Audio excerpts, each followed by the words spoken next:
आज ज्ञानवापी मामले में सुनवाई पर वाराणसी कोर्ट का फैसला आएगा। ज्ञानवापी श्रृंगार गौरी पर फैसले के पहले वाराणसी में धारा 144 लागू कर अलर्ट घोषित किया गया है।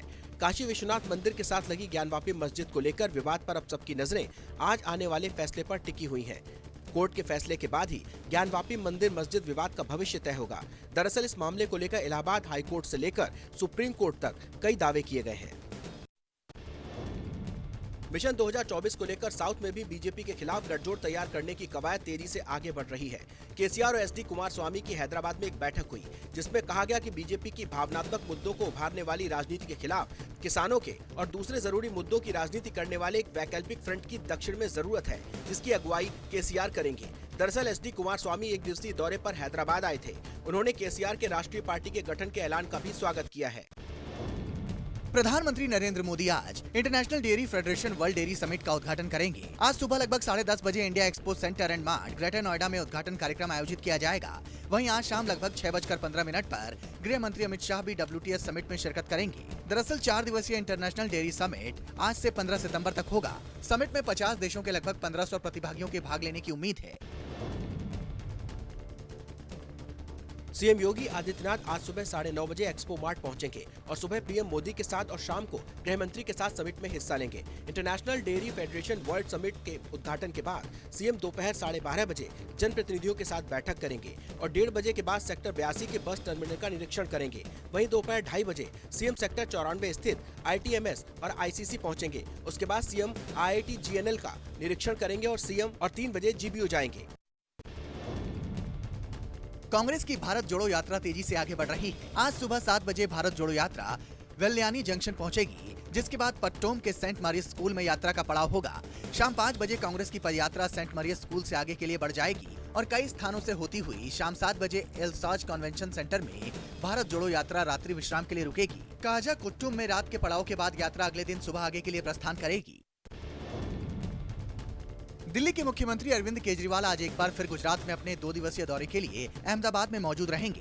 केजरीवाल व्यापारी, ऑटो ड्राइवर, सफाई कर्मचारी और वकीलों समेत समाज के अलग अलग वर्गों के साथ टाउन हॉल में मीटिंग करेंगे। सुबह 11 बजे टाउन हॉल में ऑटो ड्राइवर के साथ मीटिंग को संबोधित करने के बाद दोपहर 12:30 बजे शहर ट्रेडर्स के साथ आम आदमी पार्टी के राष्ट्रीय संयोजक केजरीवाल मीटिंग करेंगे और शाम 4 बजे वकीलों के साथ बैठक होगी।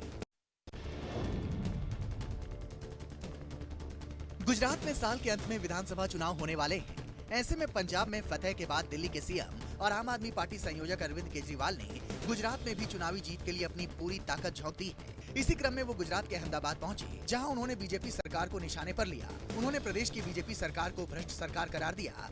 साथ ही ड्रग्स की खरीद फरोख्त पर उन्होंने गुजरात सरकार को जिम्मेदार ठहराया। आम आदमी पार्टी ने सीबीआई जांच के जवाब में कहा है कि एलजी खुद भ्रष्टाचार के कई गंभीर आरोपों का सामना कर रहे हैं। ध्यान हटाने के लिए वे ऐसे काम कर रहे हैं। अब तक सीएम, डिप्टी सीएम और स्वास्थ्य मंत्री के खिलाफ हुई जांचों का कोई नतीजा नहीं निकला है। उन्होंने अब चौथे मंत्री के खिलाफ शिकायत की है। उन्हें पहले अपने खिलाफ भ्रष्टाचार के आरोपों का जवाब देना चाहिए। आपने ये भी कहा कि ये बसें कभी खरीदी ही नहीं गई और टेंडर रद्द कर दिए गए। दिल्ली को और ज्यादा पढ़े लिखे एलजी की जरूरत है। एलजी को पता नहीं है कि वो किस पर साइन कर रहे हैं। शराब घोटाले की जांच झेल रही दिल्ली सरकार पर अब लो फ्लोर बसों की खरीद में भ्रष्टाचार का आरोप लगा है। एलजी वीके सक्सेना ने मामले की सीबीआई जांच की मंजूरी दे दी है। शिकायत दिल्ली परिवहन निगम यानी डीटीसी के मुख्य सचिव नरेश कुमार ने 9 जून को दर्ज कराई थी। शिकायत में दिल्ली के परिवहन मंत्री पर टेंडर खरीद और Delhi integrated multi modal transit system समिति के अध्यक्ष की नियुक्ति में भ्रष्टाचार का आरोप लगाया गया था। हालांकि पिछले साल शिकायत के बाद बस खरीद का टेंडर रद्द कर दिया गया था। उधर बीजेपी सांसद मनोज तिवारी ने एलजी के एक्शन पर आम आदमी पार्टी पर करारा वार किया। उन्होंने कहा कि केजरीवाल एंड गैंग की पहचान ही भ्रष्टाचार, झूठ, चोरी, उस पर से सीना जोरी वाली बन गई है। आम आदमी पार्टी के जो शीर्ष नेता हैं अरविंद केजरीवाल एंड गैंग की पहचान क्या बन गई है? भ्रष्टाचार, झूठ, चोरी, ऊपर से सीना जोरी। भारत चीन बॉर्डर पर बनाए गए अस्थायी निर्माण आज पूरी तरह ढहा दिए जाएंगे। भारत और चीन में गोगरा हॉट स्प्रिंग PP-15 के क्षेत्र में अपने अस्थायी निर्माण तोड़ने पर सहमत हुए हैं।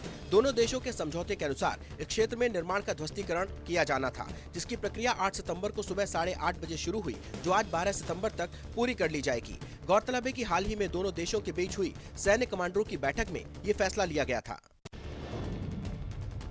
श्रीलंका की टीम छठी बार एशिया कप चैंपियन बन गई है। फाइनल में श्रीलंकाई टीम ने पाकिस्तान को 23 रनों से हरा दिया। पाकिस्तान के कप्तान बाबर आजम ने टॉस जीतकर पहले गेंदबाजी का फैसला लिया।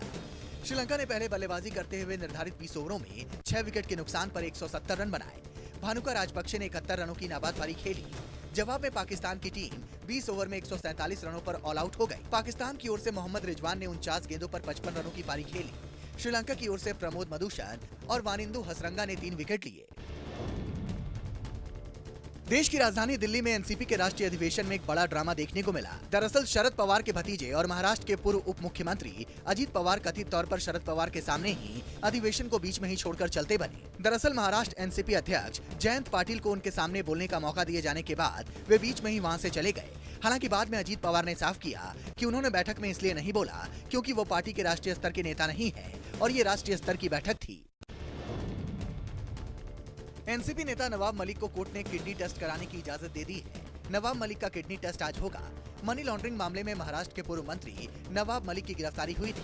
फिलहाल एक विशेष धन शोधन रोकथाम अधिनियम अदालत ने नवाब मलिक को किडनी से जुड़ी विशेष जांच रीनल स्कैन कराने की अनुमति दी है। रीनल स्कैन एक न्यूक्लियर इमेजिंग टेस्ट होता है जो किडनी के आकार, माप और उसके फंक्शनिंग की जाँच करने के लिए किया जाता है। असम विधानसभा का शरद सत्र आज से शुरू होने वाला है। सत्र 12 से 19 सितंबर तक चलेगा। सत्र में 13 बिल पास होने की संभावना है। इससे पहले मानसून सत्र जो 18 जुलाई को शुरू हुआ था और 12 अगस्त को समाप्त होने वाला था, निर्धारित समय से 4 दिन पहले ही समाप्त हो गया था। उधर सत्र के हंगामेदार होने के आसार हैं। वहीं बीजेपी का कहना है वो इस सत्र में विपक्षी दलों की तरफ से उठाने वाले किसी भी मुद्दे पर बहस करने को तैयार है।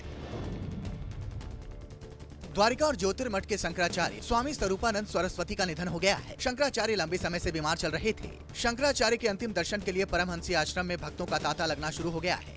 स्वामी स्वरूपानंद सरस्वती का अंतिम संस्कार आज नरसिंहपुर के छोटेश्वर में दोपहर 3:30 बजे होगा और आश्रम में उन्हें समाधि दिलवाई जाएगी। पीएम मोदी ने उनके निधन पर दुख जाहिर किया है। वहीं सीएम योगी ने उनके ब्रह्मलीन होने को संत समाज के लिए अपूर्वीय क्षति बताया है। पश्चिम बंगाल में बीजेपी ने जुलूस के दौरान हमला करने और बमबाजी करने का आरोप टीएमसी पर लगाया है। बीजेपी का आरोप है कि पुलिस के मौके पर मौजूद होने के बावजूद बीजेपी कार्यकर्ताओं पर लाठीचार्ज किया गया। तनाव को देखते हुए कूच बिहार जिले के सीतलकुची में भारी पुलिस बल की तैनाती की गई है। हालांकि तृणमूल ने बमबारी के आरोपों से इनकार किया है। दरअसल बीजेपी के नब्बान चलो अभियान के तहत सीतलकुची में चोर धरो जेल भरो का जुलूस निकला था। उसी जुलूस पर हमला किया गया।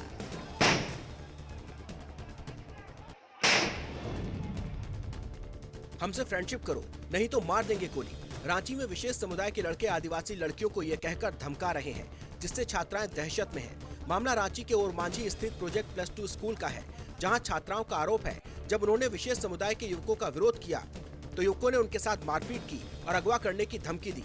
छात्राओं ने इसकी शिकायत परिजनों से की तो परिजनों का गुस्सा फूट पड़ा। आक्रोशित ग्रामीणों ने स्कूल परिसर में पंचायत बुलाई और पुलिस में शिकायत दर्ज कराई है। आदिवासी छात्राओं को जबरन दोस्ती करने, जान से मारने की धमकी और मारपीट पर बीजेपी ने सोरेन सरकार पर हमला बोला और कहा झारखंड में लव जिहाद और गुंडागर्दी की घटनाएं थम नहीं रही हैं। झारखंड सरकार की तुष्टीकरण नीतियों के कारण एक विशेष समुदाय के कुछ जो युवक हैं कुंठित मानसिकता वाले, उनकी गुंडागर्दी बढ़ती जा रही है और लव जिहाद के मामलों में लगातार वृद्धि देखने को मिल रही है। आदिवासी छात्राओं के समुदाय विशेष के लड़कों के जान से मारने की धमकी के मामले में कांग्रेस प्रवक्ता सरकार का बचाव करते दिखे और दोषियों को जेल भेजने की बात कर रहे हैं। इस तरह की घटना को अगर अंजाम देने का अगर प्रयास भी करता है तो वैसे व्यक्ति पर अविलंब कार्रवाई करते हुए उसे जेल के शिकंजे के पीछे पहुंचाने का भी काम हमारी संवेदनशील प्रशासन करे।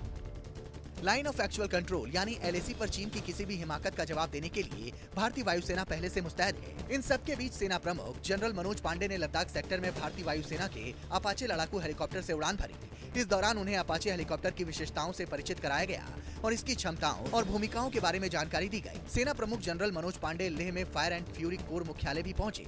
इस दौरान उन्होंने वहां की व्यवस्थाओं के बारे में विस्तार से जानकारी दी।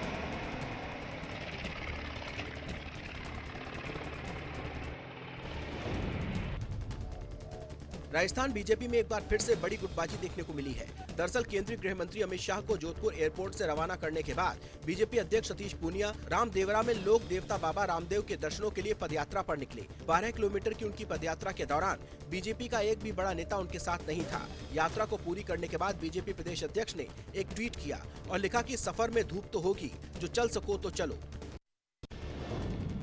बीजेपी के राज्यसभा सांसद सुशील मोदी ने एक बार फिर नीतीश सरकार पर निशाना साधा है। उन्होंने कहा कि प्रदेश सरकार केंद्र पर भेदभाव के झूठे आरोप लगाना बंद करे। मैं विजय चौधरी जी से आग्रह करूंगा कि पहले विभाग की समीक्षा करें, पूरे विषय को जानें और वो पुराना घिसा पिटा रिकॉर्ड कि केंद्र भेदभाव कर रहा है, इस रिकॉर्ड को अब बोलना बंद करें।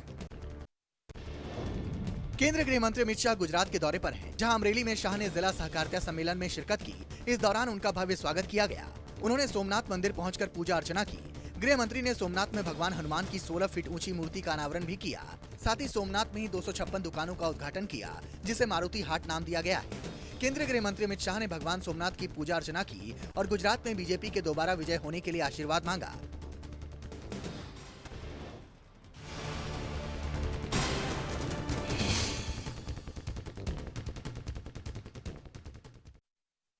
नमस्कार, मैं हूं मानक गुप्ता। अगर आपको हमारा ये वीडियो पसंद आया हो तो इसे लाइक और शेयर जरूर करें और हां, हमें सब्सक्राइब और फॉलो करना ना भूलें ताकि आप देश और दुनिया की कोई खबर मिस ना करें। तो जुड़े रहिए हमारे साथ और देखते रहिए न्यूज़ 24।